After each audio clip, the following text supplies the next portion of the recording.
다니엘과 그의 제 친구들의 승리의 비결이라는 제목으로 함께 은혜를 나누고자 합니다. 이 다니엘은 자기 민족의 범죄로 인해서 예루살렘이 철저하게 파괴되는 것을 보았고, 또한 이사야가 바벨론 포로의 왕족들이 포함되어 그들이 바벨론의 판관이 되리라고 하는 예언의 성취까지 직접 체험한 왕족 출신이었습니다. 그리고 그는 BC 609년 제1차 포로의 어린 나이로 잡혀와서 포로 70년간 바벨론에서 활동한 선지자였습니다. 그는 바벨론 포로 생활 속에서 하나님의 언약으로 인하여 종말론적으로 완성될 나라를 기대하며 굳건히 믿음을 지킨 자였습니다. 유다의 멸망으로 인해서 여호와의 주권이 의심을 받는 상황 속에서도 믿음에 흔들리지 않고 하나님께서 온 세계를 통치하심을 굳게 믿었습니다. 당시 바벨론 제국은 온 세계를 그들의 바벨론 문화로 만들기 위해서 주변 국가들을 지배하고 그 가운데 바벨화하기 위해서 인재들을 발굴하기 위해서 3년 동안의 교육 과정에 다니엘과 그의 세 친구들이 뽑히게 되었던 겁니다. 우리 다니엘서 1장 8절 말씀을 보겠습니다.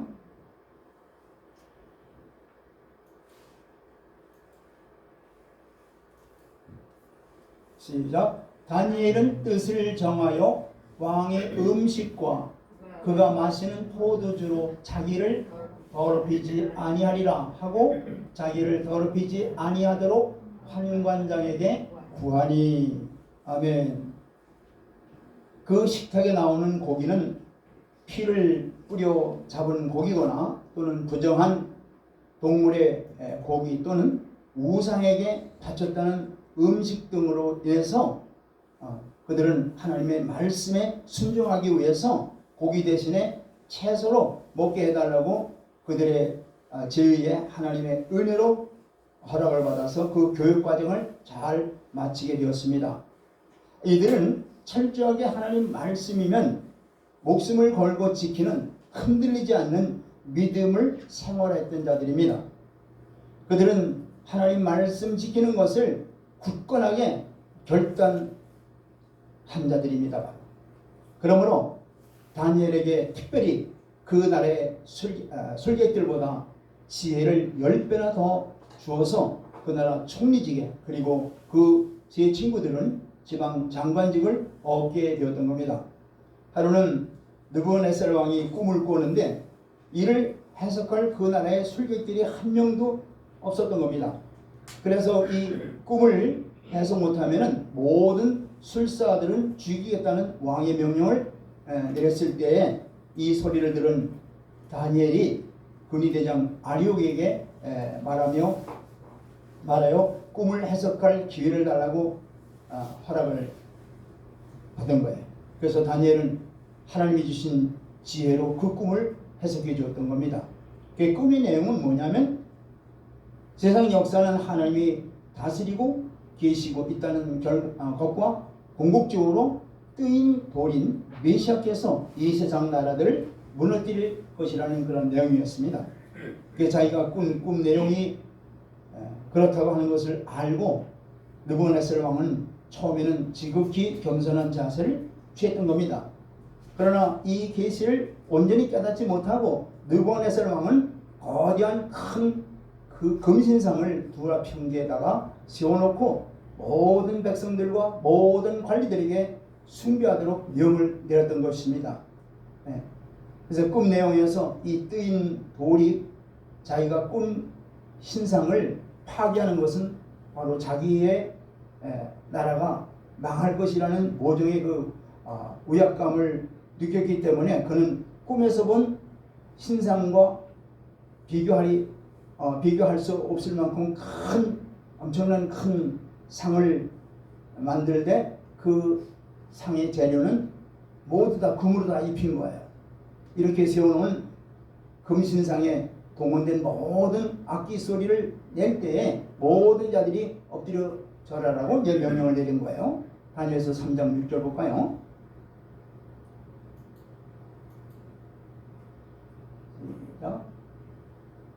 누구든지 엎드려 절하지 아니하는 자는 즉시 맹렬히 타는 풀무불에 던져 넣으리라 하였더라. 자, 모든 백성이 악기 소리를 듣자 이 금신상에 엎드려 절을 했어요. 그래서 모든 사람들이 절할 때 이 우상에게 절을 하지 않았던 유대 바로 사람들인 다니엘의 세 친구인 사드락, 메삭, 아벳느고를 이제 발견하게 된 거예요. 예. 다니엘서 3장 12절 보겠습니다.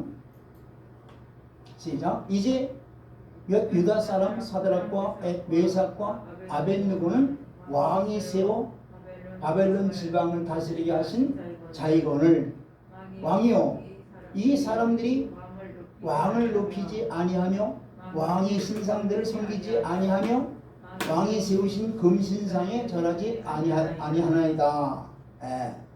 자, 이 다니엘의 세 친구들은 왕의 신임을 받고 총애를 받은 자들이죠. 그러기에 이들은 그 나라의 지방 장관으로 위임된 거예요.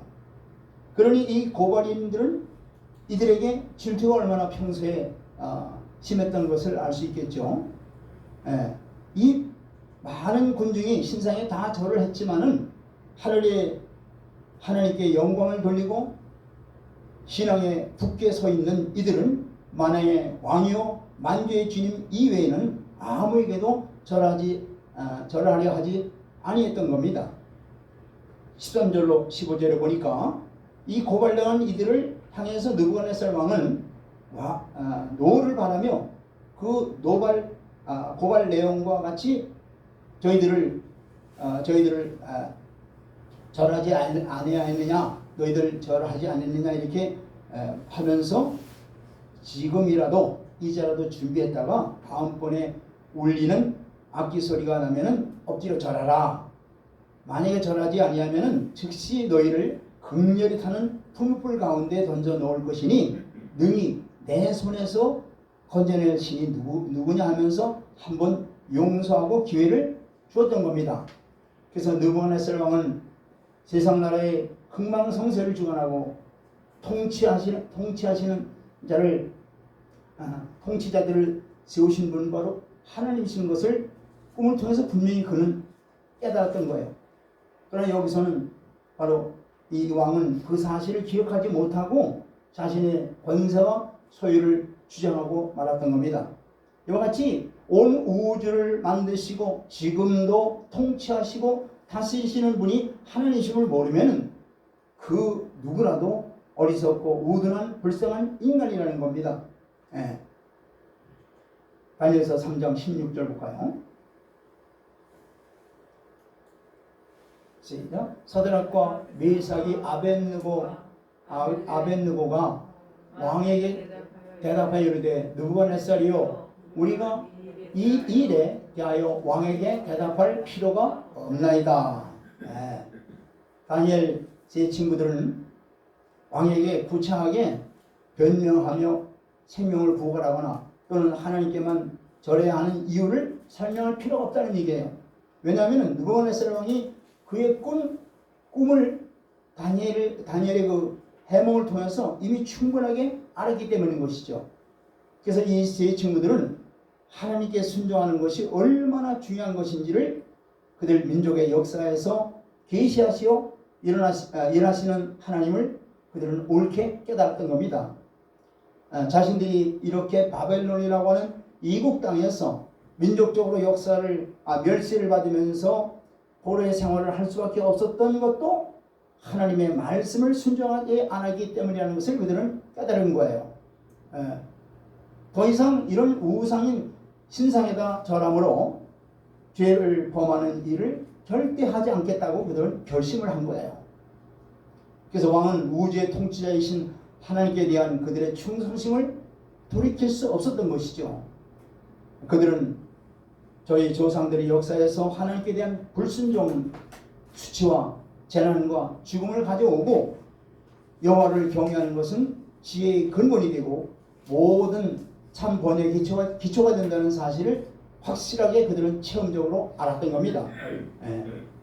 3장 17절 말씀 보겠습니다.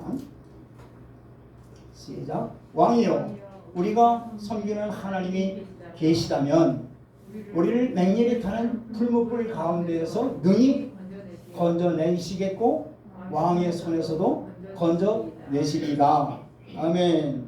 자, 이들이 이 땅에서 좀 더 사는 것이 하나님의 뜻인지 아니면 지금 죽는 것이 하나님의 뜻인지 확실하게 모르는 것뿐이지, 하나님의 이 존재하심과 능력과 그리고 자신들의 신앙의 확실성을 의심한 건 절대 아니에요. 이들은 하나님의 살아계심을 확실하게 믿고 있는 것이죠. 18절 보겠습니다. 시작. 그렇게 하지 아니하실지라도 왕이여, 우리가 왕의 신들을 섬기지도 아니하고 왕이 세우신 근 신상에게 전하지도 아니할 줄 아옵소서. 대단한 믿음이죠. 이들은 이 죽음이라는 위협 앞에서도 끝까지 다른 신들을 섬기지 않고 또 근신상에도 절하지 않겠다고 단호하게 지금 그들의 신앙의 결단을 지금 보여주고 있죠. 왜 그럴까요? 10계명의 1계명에서 3계명에서 나오는 나 외에 다른 신은 없나니 다른 신상을 만들지도 말라고, 또 섬기지도 말라고, 절하지도 말라고 하나님의 계명을 지키기 위해서 이들은 목숨을 건 거예요. 이 땅에서는 모두가 죽기 마련인데 그 죽음이 하나님께 영광을 돌리는 것이라면 얼마나 크고 축복된 그런 죽음인지 여러분들 아십니까? 우리가 다니엘의 세 친구와 같은 시험을 받는다면 나는 과연 어떻게 처신을 할까?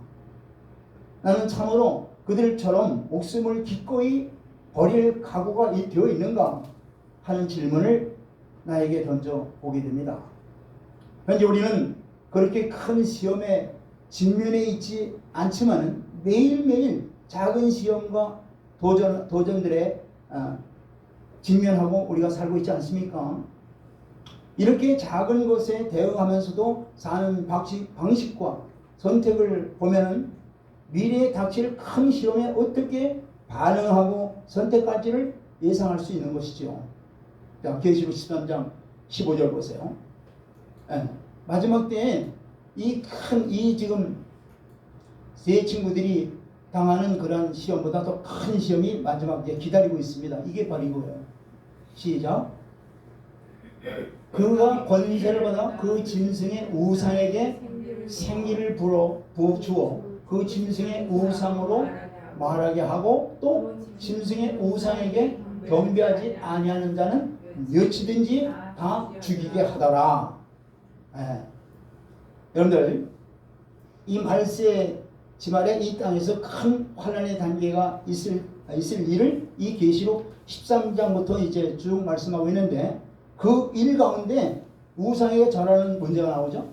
마치 다니엘 세 친구가 겪는 지금 시험처럼 마지막 때에 이 큰 시험을 이제 겪게 돼 있어요. 맞이하게 돼 있다 이 말이에요. 자, 문제는 여기서 만약에 순종하여서 절을 하면 어떻게 될까요? 절을 하면 순간적으로 넘어가겠죠. 그러나 넘어간 자들에게 뭘 쳐요? 666표를 쳐요. 666표를 치면 어떻게 돼요? 그 자는 절대 영원히 불못에 그야말로 고통당하는 중에 거한다는 걸 알아야 돼요. 그러니까 만약에 여기서 인침을 받지 않겠다 그러면 어떻게 돼요? 순교죠.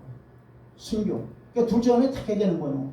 이 단계에 이르러서는 정말 우리 신앙이 어떻게 신앙생활을 해야 되는 걸 여기서 이제 바로 시험대에서 바로 이제 시험을 이제 통과를 시험대에서 우리가 이 시험을 반드시 어떻게 돼요? 승리하고 통과해야 되는 거예요. 만약에 우상에 절하고 육신의 몸을 건짐을 받았지만 육류표를 받았다? 그럼 완전히 계시록 14장 11절 보세요. 이건 말로만이 아니라 실제로 이제 이루어질 일들입니다. 이걸 잘 기억하셔야 돼요. 자, 시작. 그 고난의 연기가 세세토록 올라가리로다. 짐승과 그의 우상에게 경배하고 그의 이름표를 받는 자는 누구든지 밤낮 쉼을 얻지 못하리라 하더라. 아멘. 무시무시한 말씀입니다, 이게. 자, 지금 작은 선택들을 하나님의 말씀에 입각해 하지 않고 자기 마음대로 하는 사람이 미래에 이런 선택의 날에, 시험의 날에 어떻게 처신을 하겠어요? 에? 현재 우리가 겪고 있는 조그마한 일에도 갈팡질팡하면서 말씀대로 할 건가 말 것인가, 이리 피하고 저리 피하는 자에게 이런 큰 시험이 왔을 때 어떻게 되겠느냐는 얘기예요. 그럼 뻔하죠. 그래서 주님은 이렇게 말씀하시는 거예요. 누가복음 16장 10절에 이렇게 말씀하는 거예요. 지극히 작은 것에 충성된 자는 큰 것에도 충성되고 지극히 작은 것에 불의한 자는 큰 것에도 불의하니라. 아멘. 언제나 하나님 편에서 생각하고 호흡하고 행동을 해야 되는 거예요. 매일매일의 삶이 신앙의 결단을 내야 되는 거예요. 그래야 믿음으로 승리를 할 수 있는 것입니다. 이 그리스도인들이 이 세상의 권세들에게 복종하는 것은 바로 하나님 말씀 안에서 복종하는 겁니다. 하나님의 말씀을 어기라는 명령에 복종할 수 없는 거예요. 그리스도인들은 바로 어떤 경우라도 하나님의 말씀을 어길 수 없는 자들이 그리스도인들이에요. 다니엘과 이 세 친구들은 하나님의 말씀에 배치되지 않는 한 왕의 명령에 충성했지만 하나님의 말씀에 어긋날 때에는 생명을 돌보지 않고 단호하게 거절했던 겁니다. 아멘. 자, 우리도 다니엘의 세 친구들과 같이 매일매일의 삶에 내가 믿음으로 살 것이라고 하는 이 강한 결단을 내리시길 주의 이름으로 축원드립니다. 매일매일의 삶이 내가 정말로 믿음으로 살아야 되겠다. 내가 하나님의 말씀대로 순종하며 살겠다는 것을 매일매일 결단해야 되는 거예요. 그래야 천년 왕국에서 주님과 함께 왕노릇하는 그러한 영생 복락도 누리게 되리라 믿습니다. 그래서 믿음 지키는 것이 얼마나 힘들고 또한 중요한지를 주님께서는 이렇게 말씀하시는 거예요. 누가복음 18장 8절에 보니까 내가 너희에게 이르노니 속히 그 원한을 풀어주리라. 그러나 인자가 올 때 세상에서 무엇을 보겠느냐? 믿음을 보겠느냐. 그래서 주님이 이렇게 마지막 지말에 너희들이 믿음이 있겠느냐, 믿음을 갖고 있느냐, 이걸 보시는 거예요. 이 세 친구들은 금신상에 금신상에 절하지 아니하는 자에게 풀무불에 던져지는 넣으라는 그 왕의 명령에 어게요. 그냥 명령으로 인해서 그들이 풀무불에 던져져 버리는 거예요. 자, 3장 25절 보세요. 근데 그 풀무불이 평상시보다 7배나 아주 더 뜨거운 풀무불로 만들어가지고 거기다 집어넣으라는 거예요. 자, 시작. 왕이 또 말하 이르되 내가 보니 결박되지 아니한 네 사람이 불 가운데로 다니는데 상하지도 아니하였고 그 넷째의 모양은 신들의 아들과 같도다 하고. 자, 불 속에 몇 명을 집어넣었어요? 베드락, 사드락, 메삭, 아벳느고 세 친구들을 묶어서 집어넣었잖아요. 근데 그 불 속에는 몇 명이 지금 있어요? 네 사람이 있어요. 근데 네 사람은 바로 뭐요? 신들의 아들과 같다 그랬죠. 이 신들의 아들의 표현이 뭐냐면은 바로 예수님이 이 땅에 말씀이 육신에 대해서 오시기 전에 구약에서 활동하신 바로 성자 예수 그리스도를 말씀하는 거예요. 자, 느부갓네살 왕은 이런 희한한 현상을 목도하고 맹렬히 타는 불 앞으로 뛰어가가지고 이 세 친구들이 이름을 부르면서 불에서 나오라고 명령을 합니다. 그들이 불에서 나왔는데 그들의 몸에 불에 상하지도 않았고 머리털도 또 겉옷빛도 해하지 아니었고 심지어는 불탈 냄새도 하나도 없다고 성경은 말씀하고 있어요. 자, 28절 보겠습니다. 시작. 느부갓네살이 말하여 이르되 사드락과 메삭과 아벳느고의 하나님을 찬송할지로다. 그가 그의 천사를 보내사 자기를 의뢰하고 그들의 몸을 바쳐 왕의 명령을 거역하고 그 하나님 밖에는 다른 신을 섬기지 아니하며 그에게 절하지 아니한 종들을 구원하셨도다. 아멘. 자, 사드락과 메삭과 아벳느고의 시대처럼 주께서는 세상 역사의 마지막 시대에도 의를 의하여 확고부동하게 서는 사람들을 위해서 주님께서는 능력 있게 일을 하시는 살아계신 주님이십니다. 굳건한 믿음을 가지고 있던 이들과 함께 극렬히 타는 불못불 가운데서 행하셨던 주님께서는 저희가 어느 곳에 있든지 당신을 온전히 신뢰하고 믿는 자들과 함께 반드시 계실 것입니다. 사탄이 모든 악의 군대와 합할지라도 하나님의 성도 중에 가장 연약한 사람을 절대 멸할 수 없어요. 그런 사람이라 할지라도 절대 멸할 수 없어요. 대환란 때에도 힘센 천사들이 성도들을 반드시 보호할 것이며 여호와께서는 그들을 위해서 당신을 신뢰하는 사람들 중에서 가장 작은 자라 할지라도 구원할 능력을 가지신 모든 신의 신으로 자신을 반드시 나타내 주실 겁니다. 우리 모두 이 다니엘의 세 친구와 같이 믿음을 굳건히 지키길 주의 이름으로 축원드립니다.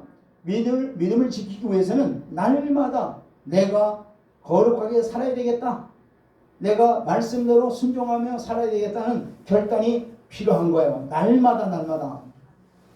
그래서 이 믿음이라는 게 뭐냐면 어떤 상황 속에서도 현재 계속해서 주님과 떨어지지 않고 부착해 있는 상태, 이게 바로 믿음입니다. 떨어져 있는 게 아니에요. 계속적으로 붙어 있는 거, 이게 바로 믿음인 것입니다. 그래서 하나님의 변치 않은 약속을 가진 우리는 약속의 자녀로서 하나님을 두려워하는 가운데서 거룩함을 온전히 이루어 육과 영의 온갖 더러운 것에서 자신을 깨끗해야 될 줄 믿습니다. 그래서 우리 모두는 이러한 오직 주님만 의지하고 주님과 동행하는 믿음을 갖기를 간절히 바랍니다. 아멘. 이번에는 다니엘이 믿음을 지키다가 사자굴에 던짐을 받았지만은 넉넉히 구원받는 모습을 한번 보겠습니다. 다니엘서 6장 1절 2절 말씀 볼까요? 여러분들 잘 알죠? 다니엘이 사자굴에 던짐을 받았는데 거기서 건짐을 받았어요? 안 받았어요? 그럼 다 알죠? 그 어떻게 되는가 한번 보겠습니다. 시작. 벨사살 왕이 6장입니다. 시작. 다리오가 자기 뜻대로 고관 120명을 세워 전국을 통치하게 하고 2절. 또 그들 위에 총리 셋을 두었으니 다니엘이 그 중에 하나이라.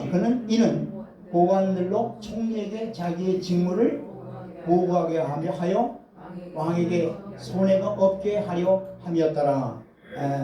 당시 이 바벨론은 120명의 방백이 통치할 수 있을 정도로 방전 제국이었습니다. 이 방백들을 총리 셋이 다스리게 했는데 그 중에 한 명이 바로 다니엘이라는 얘기예요. 다니엘 3절 보겠습니다. 시작. 다니엘은 마음이 민첩하여 총리들과 고관들 위에 뛰어남으로 왕이 그를 세워 전국을 다스리게 하고자 한지라. 아멘. 이 다니엘이 정부의 모든 관료들 중에 탁월한 존재로서 부각될 수 있었던 것은 바로 하나님께서 주신 영적인 능력과 그가 지속적으로 날마다 여호와의 신앙을 견지하고 끊임없이 하나님과의 교제가 즉 기도가 있었다는 얘기예요. 그러므로 인하여 하나님께서 그에게 지혜를 주시고 명철을 주시고 믿음을 더욱 주시고 은혜를 베풀어 주셨던 거예요. 자, 이런 하나님의 마음에 합한 다니엘이 이 거대한 제국의 총리로 기용된 것은 바로 하나님이 기용하게 하신 거죠. 아멘. 예. 이로 인해서 본토 출신의 다니엘 밑에서 지시를 받고 있던 다른 강요들뿐만 아니라 다른 장관들에게 다니엘의 세 친구들이 시기와 질투를 받아서 풀무불에까지 들어가는 환난을 받은 것과 같이 다니엘도 이들의 시기와 질투로 인해서 끝내 사제골에 던짐을 받는 큰 환난을 겪게 됐다는 것이 바로 다니엘서 6장의 말씀입니다. 자, 이들 관료들은 이 다니엘을 총리직에서 어떻게 하면 내려놓게 할까? 어떻게 하면 고발거리를 찾을까? 굉장히 궁리하는 가운데 묘안을 찾아내는데 그 묘안이 뭐냐? 6장 5절에요.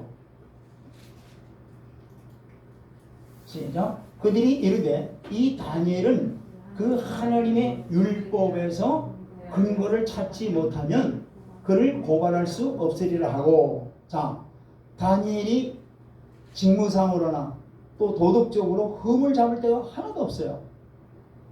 고소거리를 찾을 수 없던 거예요. 그래서 그들이 뭘 찾았냐면은 종교적으로 올무를 놔가지고 그걸 다니엘을 잡겠다고 이렇게 그들이 묘안을 낸 것이 바로 이 지금 5절의 말씀과 같은 거죠.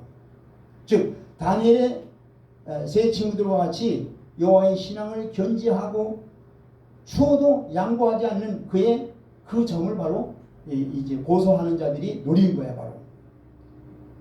자, 다니엘은 그들 보기에도 고소하는 자들의 이제 보기에도 그를 믿는 자에게서 얼마나 충실했는지, 그가 이 믿는 일에 얼마나 충실했는지, 바로 이 믿는 일에 올무를 낼 수 있는 길이 뭔가 이들이 묘안을 바로 찾았다는 얘기예요.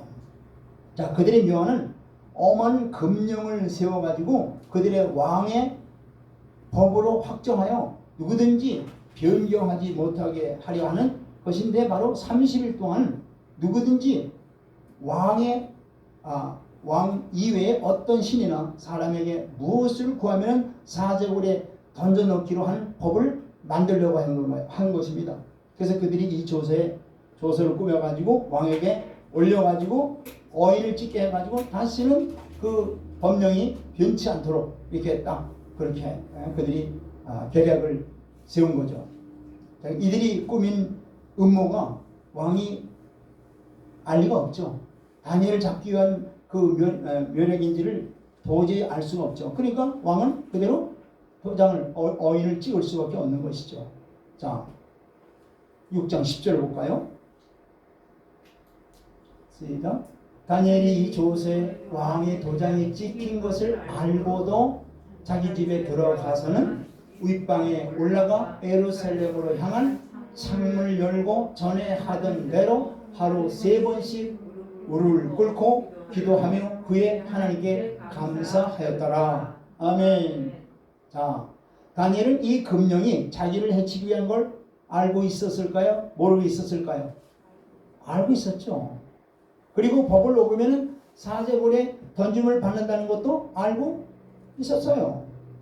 그러나 다니엘은 이러한 생사가 걸려있는 문제 앞에 어떻게 했습니까? 자기가 가지고 있는 최고의 명예인 총리직이 날아갈까 근심하고 걱정했습니까? 아니에요. 또 자기가 사제골에 던짐을 받았을 때 나는 어떻게 될까? 그런 두려움을 갖고 있었을까요? 아니에요. 그는 죽음을 두려워하지 않고 오히려 하나님을 예배하는 신앙인으로서의 그 경건한 의무를 다한 겁니다. 결사적으로 하나님께만 기도를 한 거예요. 단호하게 하나님을 의지하고 신앙을 지켰다는 얘기예요. 예. 절대적인 신앙 자세를 가지고 평상시에 하던 대로 하루에 3번씩 고국을 향해서 고국의 예루살렘을 향하여 그것도 문을 활짝 열어놓고 기도를 한 겁니다. 지금 이 법령에 걸려들 꼬투리를 잡고 있는 자들이 다니엘이 지금 일거수 일투족을 몰래 숨어서 볼까요 안 볼까요? 보고 있죠. 그거까지도 알고 있어요. 그럼에도 불구하고 숨어서 기도한 것도 아니에요. 골방에서 숨어서 기도한 것도 아니고 평상시에 하던 대로 문을 활짝 열고 예루살렘을 향해서 무릎 꿇고 간절히 하나님께 기도하는 거예요. 자, 이런 상황에서 하루 3번씩 무릎 꿇고 기도했다는 거, 이 놀라운 일이 아니겠습니까? 그러나 더욱 놀라운 것은 그런 가운데에도 그가 감사했다는 거예요. 감사. 왜 그랬을까요? 어떤 상황에서도 하나님께서는 구원해 줄 걸 다니엘을 믿은 거예요. 예. 그리고 지금까지 그를 보호해 주시고 그날에 총리까지 세워주신 것이 누구예요? 하나님의 은혜라는 걸 그가 깨달은 거예요. 또한 그가 정말로 그의 삶이 이 땅에서의 삶이 끝이 아니라는 걸 그는 확실하게 아는 거예요. 그는 죽어도 사는 부활의 신앙을 그가 가진 거예요. 부활의 신앙. 죽어도 죽는 것도 주의 뜻이라면 감사하겠다는 얘기예요.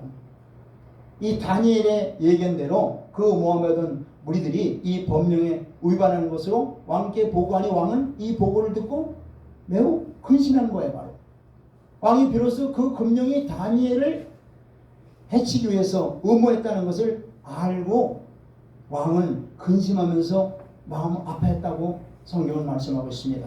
그래서 왕은 다니엘의 이 정직함과 신실함과 총명함으로 그를 사랑해왔고 그의 무죄도 확인하였으므로 그를 구원하기 위해서 백방의 노력을 했지만 그 나라의 법이 뭐예요? 한번 왕이 도장을 찍은 법은 변경할 수 없는 것 때문에 어찌할 수 없는 거예요. 지금 한번 볼까요? 16절 보세요.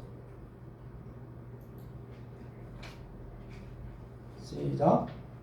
이에 왕이 명령하며 다니엘을 끌어다가 사자굴에 던져 넣는지라. 왕이 다니엘에게 이르되 네가 항상 섬기는 너의 하나님이 너를 구원하시리라 하니라. 아멘. 오직 하나님만이 그들의 생명을 지켜주실 분을 이 지금 왕도 안 거예요.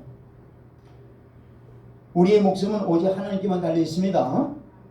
아마도 다니엘은 겸손하게 죽는 그런 순간까지, 즉 사자굴에 던지는 게 바로 죽는 그런 상황에 이른 거 아니에요? 그 순간에 아마 온전히 하나님께만 자신을 맡겼을 거예요. 마치 스데반 집사가 돌에 순교를 당할 때 온전히 다 스데반 집사가 영혼을 주께 맡기나이다 하는 심정으로 다니엘도 아마 그랬을 겁니다.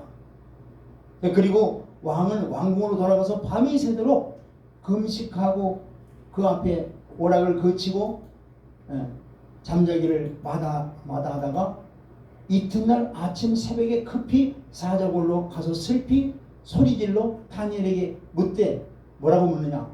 살아계신 하나님의 종 다니엘아, 네가 섬기는 네 하나님이 사자들에게서 너를 구원하느냐? 이렇게 20절에 보니까 왕이 이렇게 묻습니다. 그때 22절 보겠습니다. 22절 시작. 나의 하나님이 이미 그의 천사를 보내어 사자들의 입을 봉하셨으므로 사자들이 나를 상의하지 못하였사오니 이는 나의 무죄함이 그 앞에 명백함이오며 또 왕이요 나는 왕에게도 해를 끼치지 아니하였나이다 하니라.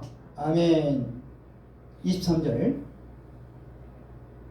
시작. 왕이 심히 기뻐서 명하여 다니엘을 불에서 올리라 하매 그들이 다니엘을 불에서 올린즉 그의 몸이 조금도 상하지 아니하였으니 이는 그가 자기의 하나님을 믿음이었더라. 아멘.